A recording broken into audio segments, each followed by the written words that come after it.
In today's episode of Widow Wisdom and Wealth, we will be interviewing Jeremy Zizmor, and he is the owner of a daily money management practice where they really help people understand the strength of their daily finances, really dig down into what that daily cost of living, what that monthly exposure for them to live their basic lifestyle with the difference between discretionary and necessary expenses.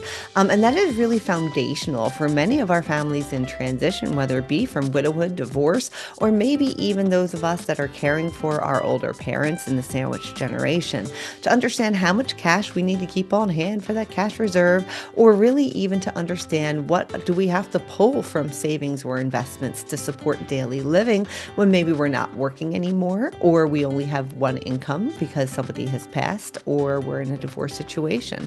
So just a little bit of a conversation to explore what a daily money manager does so that we can all consider it for ourselves or for those we love. So I hope this is really informative and helpful for our listeners, and enjoy.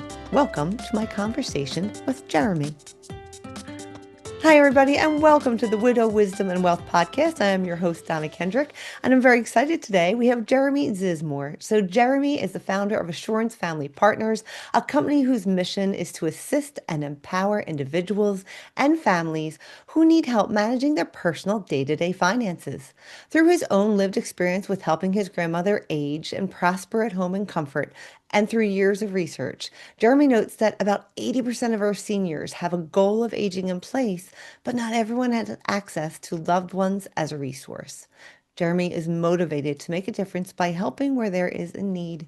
Jeremy is responsible for running all the facets of his business and directs his team of daily money managers to helping not just the aging, but the families in transition. That's our listeners out there today. Our widows and our widowers who are busy juggling their own career, raising their kids, and might not have time to be doing just those daily books. And our divorcees that might need a little bit of help in managing the daily finances. So we are really excited to have him on the guest today, a Widow Wisdom and Wealth, as one of our colleagues and our thought experts. Welcome, Jeremy. We're very happy to have you. Thank you, Donna. It's great to be here.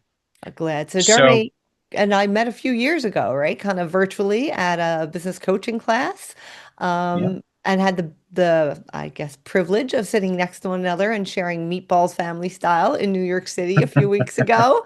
And I yeah, was so happy that you agreed to be part of this conversation. So thanks so much. you're very welcome. It was easy to see how our objectives and business purposes are very aligned.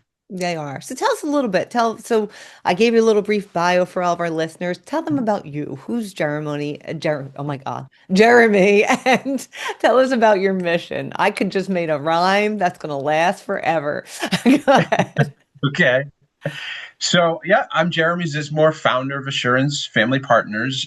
We provide financial caregiving and daily money management for families who are overwhelmed by the administrative side of life, especially during major transitions like widowhood.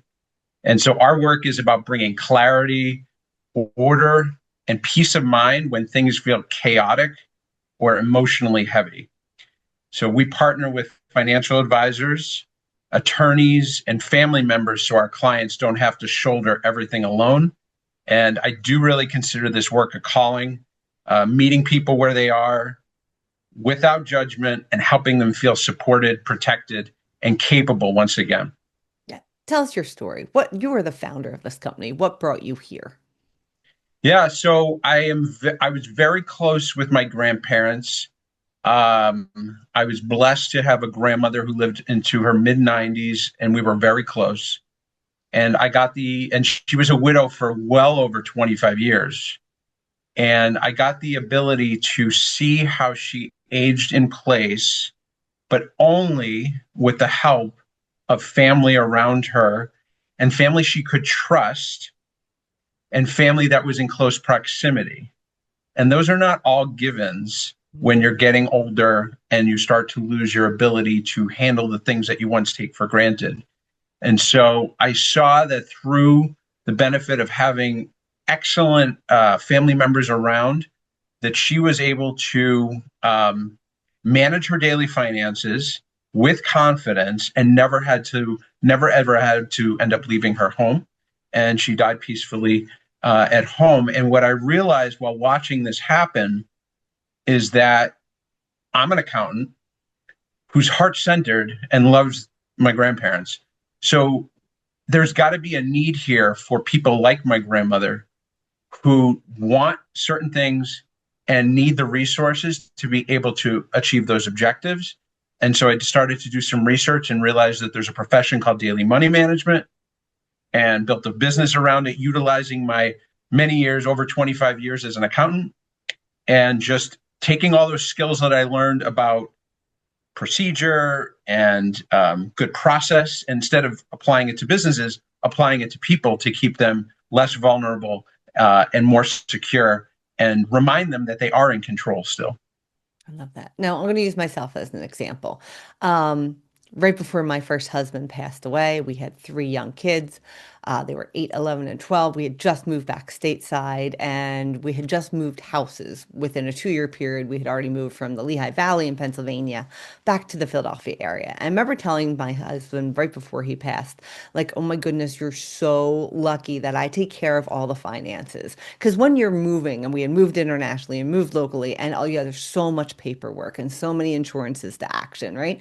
I remember saying to him, like, I'm organized and squared away, but if I wasn't here, you'd be so lost, your head would spin. Well, fast forward about 2 months later, he's the one who passed away. And I remember saying that to him, like, wow, like, you're so lucky I'm here. Your head would spin. What if it wasn't him who passed? What if it was me? And he was left all of a sudden trying to find someone to raise the kids and realize, like, what was my system of taking care of the checks? What accounts do we still have in the Lehigh Valley that are automatically bill paid? And what are we doing here? How would someone like him engage with you, or what services could you help provide him? Because the world would be spinning and he'd need a starting point. So, like, walk that model Greg through this. Yeah, so we see this a lot, and where a widow or a widower usually is they are so focused on needing time and emotional space, and they're almost paralyzed by what they're going through. But the world keeps going, and they need to not necessarily do it, but they need to know somebody who they can delegate it to, so that they can be with themselves. But the things still need to happen. So what we focus on is a very narrow lane, and we focus on financial organization. So when the mail comes in, we process the mail. We focus on bill pay. So all bills get paid accurately once, and we know what's been paid. We do an inventory of all the liabilities and sources of income, because it's really important that nothing fall through the cracks. And the biggest things are, people are paying a lot of money these days for long-term care insurance, Mhm. the premiums, and life insurance. And that is catastrophic if those things get forgotten about. Yeah. So we got to make sure that we've got our arms around that. And then we do the bookkeeping, which is the natural next extension of bill paying, is you got to know where's the money getting spent. So to be able to show a financial planner or a power of attorney, or even the client themselves, did you know you spend your money this way, is really eye-opening, because a lot of people never look at their day-to-day spend unless somebody points something out or somebody tells them something's wrong. And then from there, that leads right into tax support, because if we've done the bookkeeping all year long, then talking directly to the CPA on behalf of the client allows the client to just be completely hands off and know that all the tax support is happening without their involvement. And CPAs love that, because the work is happening just so much more efficiently. So we know where everything is, and when somebody asks us a question, we with our monthly and quarterly reporting, we can show a client, hey, everything's under control. All expenses, all transactions, those are your transactions. Nobody's in the accounts. Everything is proper. Everything is in order. Yeah, I love that you say that. So, as a financial planner, as you know, I focus on these families on transition and we do goal-based planning. So, it's very, very macro. Like, what are these bigger goals? Yes, we have what we need today, the three major ones: your cash reserve, your healthcare and retirement, your retirement plan. But then we have these other layered goals on top of it, right? And most of them have to do with retirement, right? And that longer planned, um, actions, right? Those buckets that we're trying to achieve later in life. Right. But with my planning, because so many of my clients are now just figuring out, we call it their new normal, right? We have to take it back a few layers. So we do the immediate plan. What do we have to do in this next year? The transitional, year 2 to 3, and that long term. So for one of my couples that might be sitting with me in their late 60s trying to do a financial plan, well, that's all kind of long term looking. And for our families in transition, it's immediate. And I love that you talk about like people don't know really how they spend. So I bring that up. That main goal we have of cash reserve. That's 3 months if we have two people bringing in an income. And for most of our families in transition, we're down to one, right? So that's Right. 6 months of what you really need sitting in cash or a cash like product. And so many of my clients, it takes us months to get there before we can start doing this bigger macro plan because we're trying to figure out exactly how much does it cost them to be them. What does it cost you to be you? So your firm is coming in and saying, we're going to help you. We're going to streamline this. We're going to really nail down how much it is, right? Because then we take that number of the monthly spend and we say, okay, that's the cash reserve goal. But that also helps us with retirement. Like, what are the basic needs in retirement? If retirement could be fast forwarded to tomorrow, how much is it going to cost you, right? And it's sometimes one of the hardest part of our job is to get down to that basic number. Yeah, I put a lot of smiles. I shouldn't say our firm puts a lot of smiles on financial planners' faces because we can tell them with very close certainty and accuracy what is the monthly supplement we need to between income and expenses. And when a financial planner knows with certainty what the amount is that they're going to have to, transfer over to the checking account for the bill pay, that gives them so much flexibility and freedom to be able to say, oh, okay, well, now I have these funds that I can whatever put into the market or whatever needs to happen for long-term growth to outlive, the person. So knowing exactly how much money that you are going to be transferring, it just gives you so much more peace of mind because you're not going to get that erratic call that says, "Oh my gosh, I need 20,000. I need it yesterday." Like you don't get those calls. Yeah.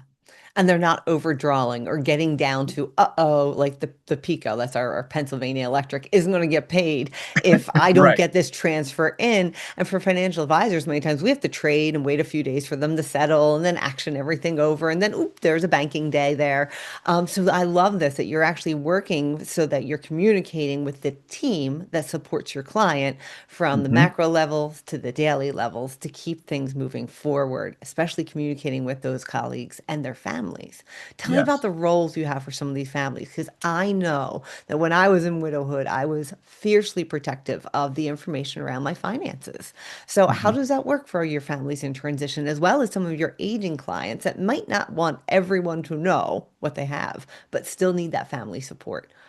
Yeah. So our number one rule is client confidentiality, and our number two rule is C rule number one.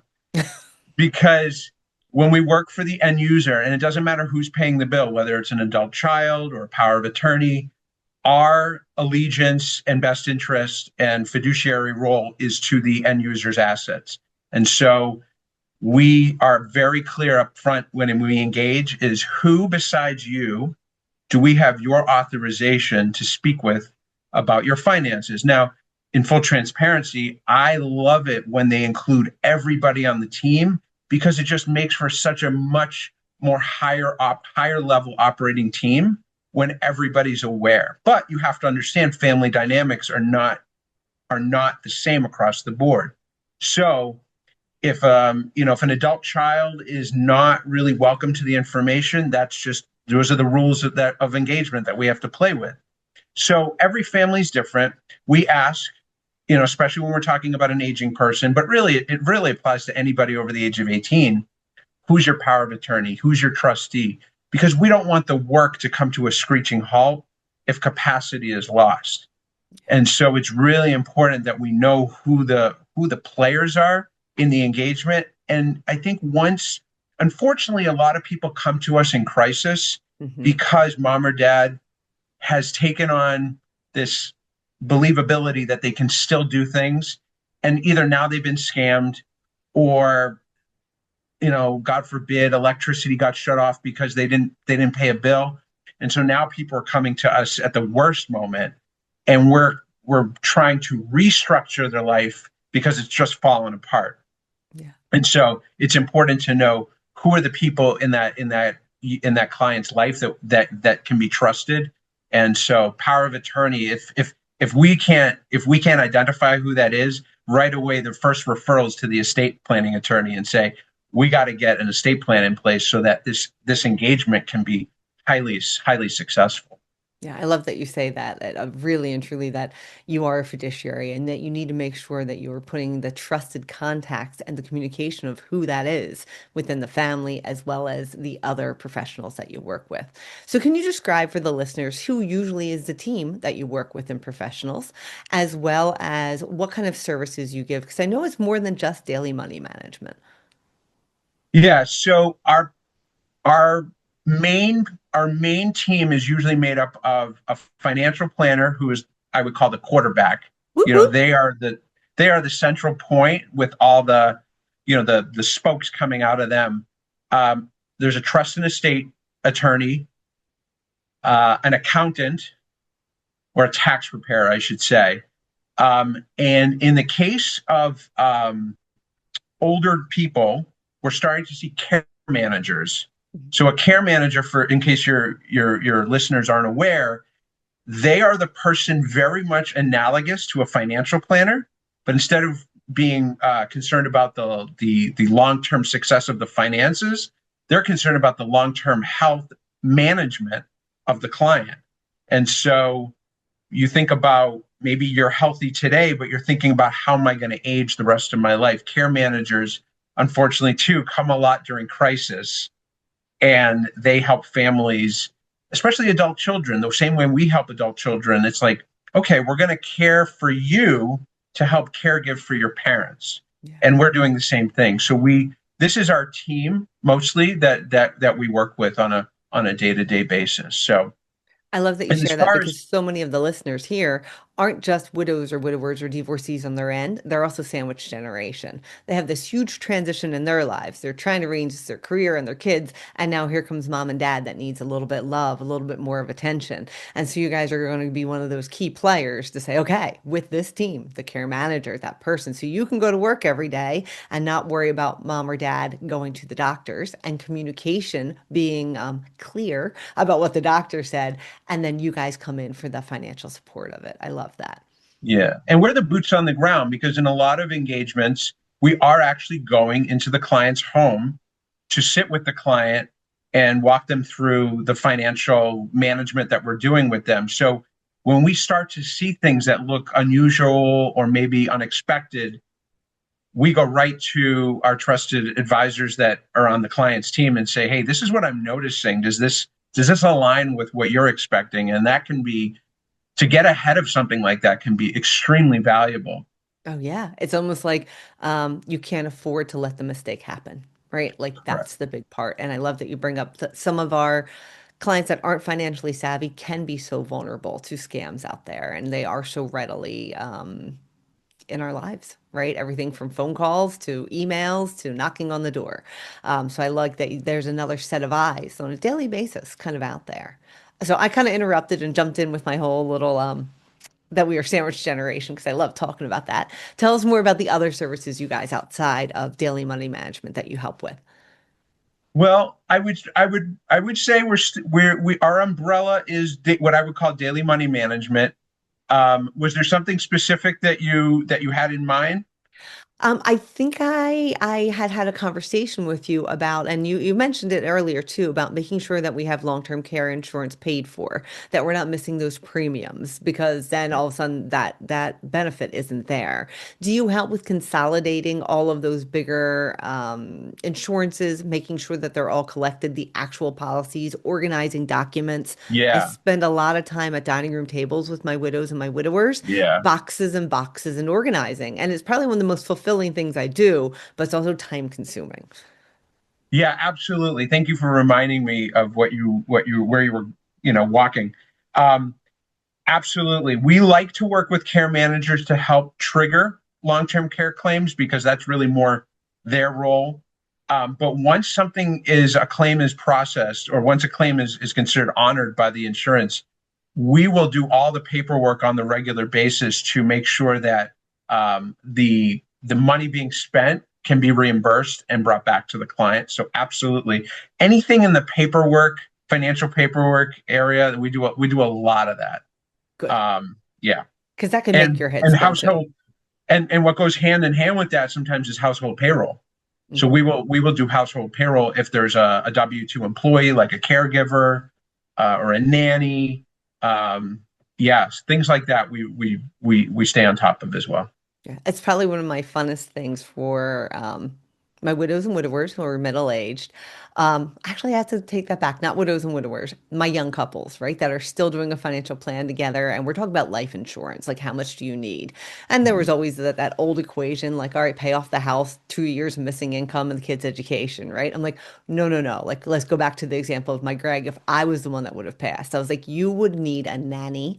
You would be, because he traveled for work, right? You need a nanny Mm-hmm. that's going to live in house for many years up until we get someone to probably 18. So how much is Right. that going to cost, right? And then even a house to support someone living in there. And that is another reason we had to have life insurance, right? To make sure that we could cover that for one another. And those are things that I think you are bringing to the attention of the families as a unit of, all right, we got to pay attention to this because we might not be able to fund, or you might be able to fund, or you have too much going on, or what the heck is here. Not that you're doing the role of the financial advisor, but you're advising the families of the situation at hand and the questions to ask. And I love that. Exactly. And if we see something that looks like a gap, we can at least ask the question and say, "Hey, have you ever talked to your financial planner about this? It might be something worth looking into." Yeah. And really, those, I mean, for listeners out there who haven't lived through filing life insurance or submitting claims for long-term care, it is daunting at times. Sometimes easy, sometimes not. Like if you miss one box, it might all be coming back to you again. So to Exactly. have another set of eyes that isn't emotionally or exhausted looking at it, I think is really important. All right, so share with us a little bit about the one of the biggest challenges that you see for your families in transition out there in reference to money management. I feel that it is always waiting till crisis. Uh, there's just there's just less planning going on and more waiting until something really crisis oriented happens. Yeah. And I don't know why it happens, but we do see a lot of when people are coming to us, it's because something has happened that could have been avoided if there was maybe I don't again I can't put my finger on it why these things happen, but this is what I would say happens. It's just waiting a little too long instead of being more proactive. Yeah, and we call it reactionary, right? I always remember, God, I had surgery on my foot years ago, and I thought I had to plan, like, okay, like kids were young, I was on my own, I was in early widowhood then. I was like, all right, but I've got the kids, they're 14 by then, my oldest, like he'll be okay to take care of the dogs and the house and the whole bit. I've got a plan, right? And then I came home from surgery to find out that my lovely in-laws, they were trying to do the right thing, actually took my kids to their house, thinking that they would keep them entertained and they would be out of my hair so I could recover. Well, we had two dogs and a two-floor house. I couldn't get up and down the steps, and I couldn't take care of myself. I needed someone for those first 48 hours after surgery. So there I was at like 3 a.m., right? Because of course I was stubborn, thinking like I can do it on my own, being completely reactionary, calling my sister who lived like 10 minutes away and crying on the phone, begging Oh, her to come help me, right? Because She's like, oh, if we could have been a little proactive and not reactive, this could have been much smoother. And that's kind of what you're talking about, right? Like you're a wonderful commercial, I could say, for working with a full financial planner earlier in life, right? So when these things happen, you have your money in control. You know where the documents are. You have your estate documents. There is power of attorney. You have trusted Yeah, contacts. And all these colleagues, this professional team you have, can start doing their brilliance and help for you so you can stay in that grief and you can stay calm during those times if at all possible. Yeah, good stuff. absolutely. And I know that the adult children who are living through these events, watching their parents, age, or they're hopefully not going to make the same mistakes. Hopefully, that's going to trigger something and say, I don't want that for my children because I just watched what happened. Yeah, and they should lean into full financial planning. Yes, they should. So, hey, I saw a beautiful tool on your website called the Financial Caregiving Toolkit. Can you tell us a little bit about that? Because if it's okay with you, I'm going to put the link with the podcast notes so that people can access that. Yeah. So many people don't know where to begin. And so when you see that your parents are aging, or if maybe you've just entered widowhood, and you're like, well, my spouse or my partner was the person who used to do all the financial management in the house, and now I'm doing it for myself. The first question you always ask yourself is, where do I begin? So this tool is a primer to say, look, if you're going to start managing the finances for yourself for the first time at maybe later in life, or for somebody else that you're now caring for, this is a step-by-step guide, depending on what the situation is that will come up. And there's tons of resources and helpful sheets that you can complete, like checklists. That was the word I was thinking of. That helps you identify all the things you don't know, what you don't know.